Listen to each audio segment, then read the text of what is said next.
for my final presentation, I will be talking about depression and anxiety. Some key concepts for this presentation will be, I'll show you some research that I've done for this specific mental illness, and then I will continue by talking about some research with numbers and statistics, and then at the end I will show you some exercises that I have came up with to help anxiety and depression. I will continue by talking about our pathophysiology. Our pathophysiology for anxiety comes from our sympathetic nervous system. This is where most all of our symptoms are actually built up and then processed.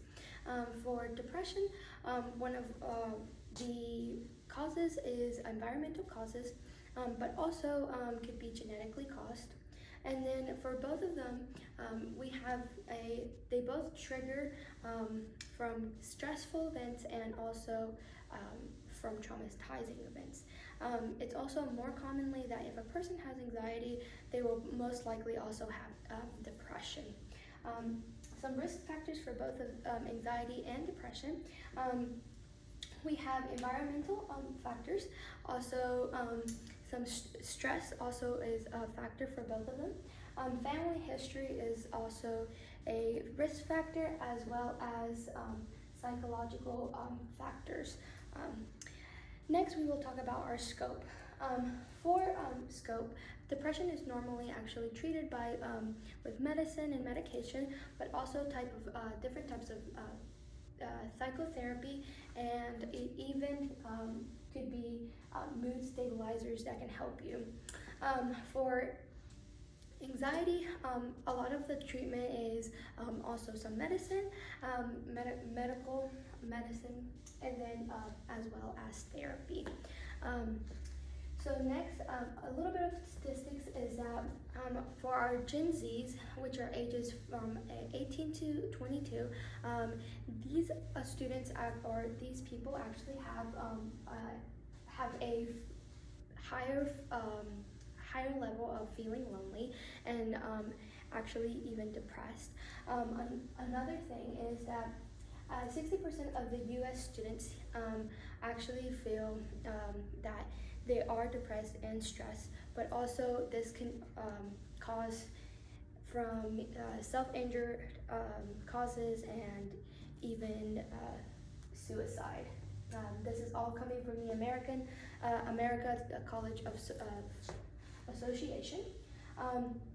Another thing is that 20% of students in schools have already shown that if they do have any type of anxiety or depression, they are also not doing very well in school, grades lower, and as well as you can easily show their performance, it gets weaker.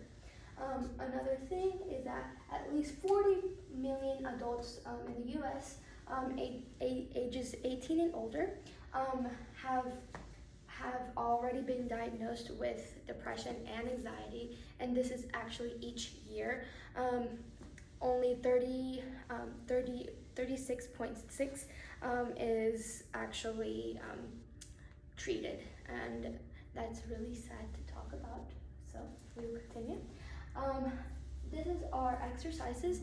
So another way that a lot of students actually cope with anxiety and depression is doing yoga.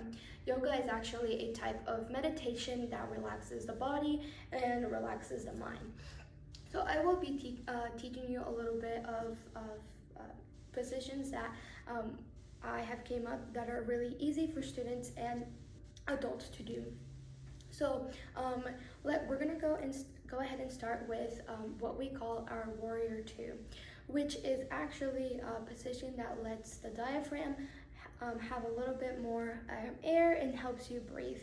So I'm gonna demonstrate that right now. So we will stand straight. We will put our left leg out.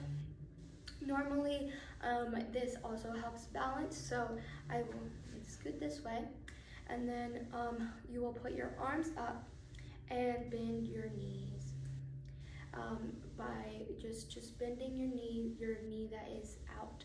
This helps just a little bit of balance, and like I said, breathing.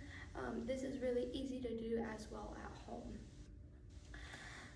A modified way that you could do this exercise is if you get on your knees to actually create a little bit more of just stable and not for you to lose a lot of balance, is if you go down your knees, we'll do the same thing. We'll put one of the knees out, and then we'll turn, and you can see the leg out, and you stretch your hands. The same thing, you can lean forward, and that can help you as well. This is just an easy way to just show balance.